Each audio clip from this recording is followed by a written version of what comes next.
Concerns have been raised that the agricultural sector in Afghanistan, which makes up half of the country's economic activity, might grind to a halt under Taliban rule. It's estimated that agriculture accounts for at least half of all employment in Afghanistan.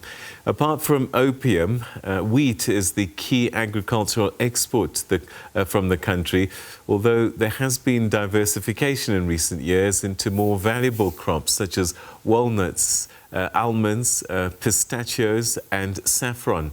A lack of investment in cold stores and packaging facilities has held back Afghanistan's ability to make more from fruit and vegetable exports.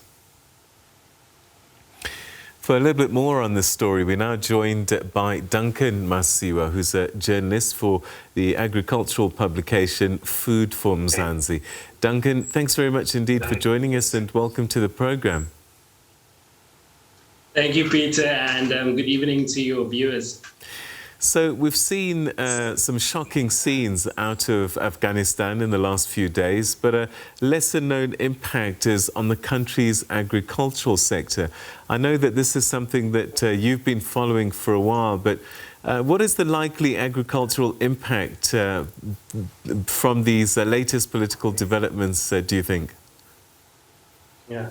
So far what we've seen is that, a number of United States agencies that, of course, operated in Afghanistan and worked, with Afghan citizens, have been moving quite fast to, remove articles and photos that could, in fact, endanger the Afghan civilians who, of course, interacted with them. And of course, the concern there is that, that the Taliban or its supporters, would search these websites and identify Afghans who, of course, worked with the Americans or merely benefited from the services that they provided.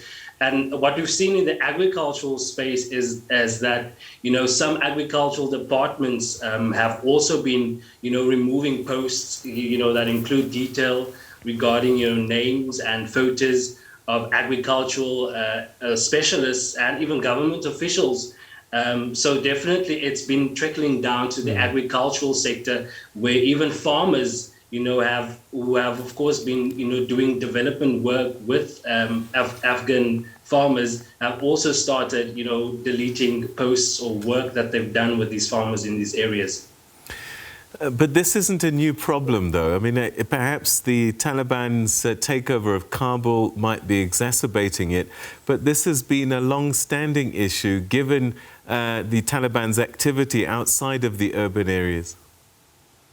Yeah, no, definitely. And also, what we know is that, through the Taliban's spokesman, is that, with regards to the agricultural impact, is that, he has in fact promised that government would turn the world's leading producer, who's of course Afghanistan, into a fully fledged narcotic state.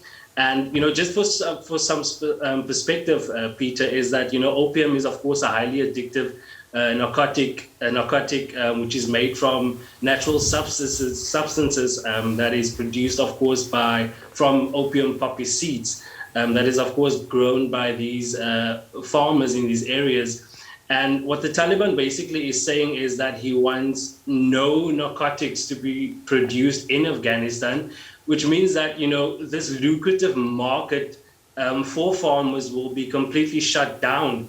And I think it's important to note that, of course, it's a sizable it's a sizable majority of the world's opium, in fact, comes from Afghanistan, and, with production and exports centered in areas that are actually controlled by the Taliban. I mean, last year alone, we saw that the country saw a 37% increase in the total area used for opium poppy cultivation. So, the industry has also been growing rapidly. And I think a move like this could be quite disastrous, for these producers. I mean, we are talking about tens of thousands of men and women who, cultivate opium as a means of survival without any other source of income. And, on top of that, the illicit status of opium cultivation along with its consequent policies, also puts farmers and their families in quite uncertain financial situations. Just now, you mentioned the United States' heavy involvement in agricultural development within the agricultural sector in Afghanistan. What has the US managed to achieve over time there? And I guess this is possibly going to hinder years of development efforts.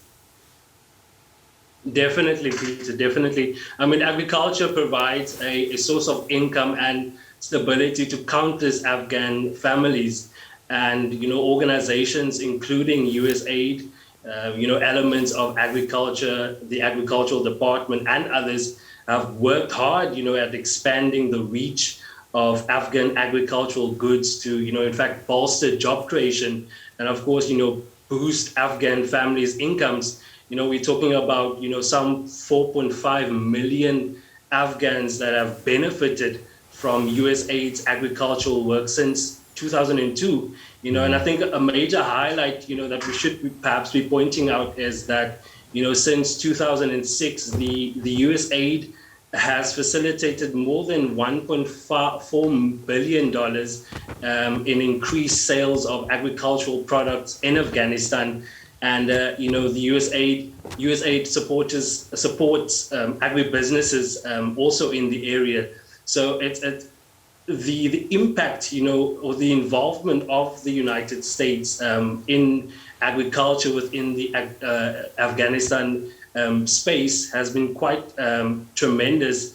And, there's been a number of development initiatives. So, I mean, you can imagine the disastrous impact that, a rapid takeover such as this, what this would mean for the agricultural agricultural sector in the country. What does this mean for food security in the country? You've already mentioned the job losses that are likely, but what about food security?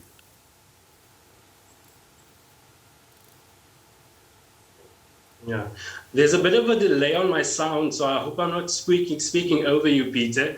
But you talk about food security, and I think, there are several risks if the situation is not resolved swiftly, and unfortunately one of them is food security. The US have done a lot of humanitarian work in Afghanistan. You spoke about it just on the show.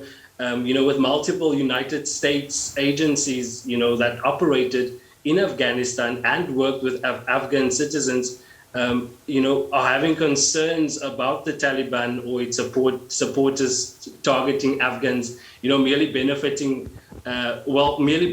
more of their services.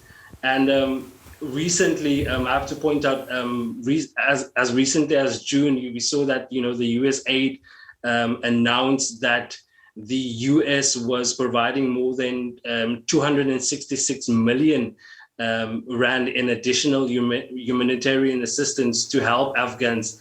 And, right now, as we speak, Afghans that have made it into the United States are watching the chaos unfold, and they are worried, about the safety and the nourishment of their loved ones that have unfortunately been left behind. Have women been involved in the agricultural sector for the last few years, post the Taliban being ousted back in the day? And I guess this is another area of concern if the Taliban live true to their past.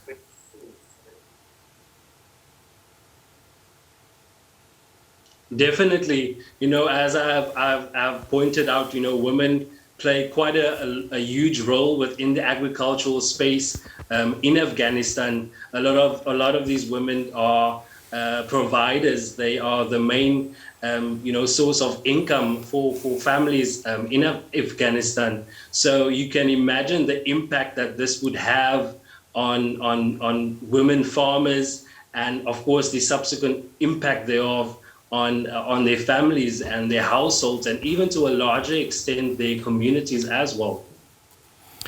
So what can be done? I suppose the Taliban must give assurances, but I mean there's hardly even a government in place at the moment. Yeah. I think what definitely needs to be done is, closer, definitely private sector needs to perhaps move closer so that, these people that are left behind in Afghanistan can, get the assistance that they need. Like I said, if action is not taken swiftly, this could significantly impact the agricultural sector and, of course, impact food security in the country. If there's no if there's no collaboration, from private sector and, as we've seen from the US aid. All right. You know what? We're going to have to leave it there. But thanks very, very much indeed for those insights. And a very difficult situation for the Afghans with the uncertainty that's playing out at the moment. Thanks so much indeed for joining us, and your insights greatly appreciated. Thank you. All right. Let's move on. That was Duncan Masiwa, who's a journalist in the agricultural field.